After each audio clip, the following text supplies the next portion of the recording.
indietro.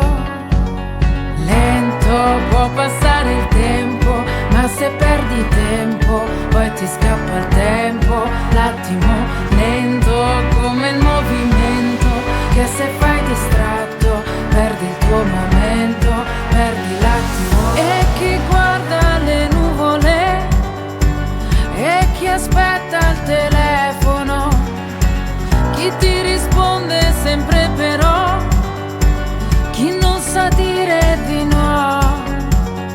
Lento può passare il tempo, ma se perdi tempo poi ti scappa il tempo. L'attimo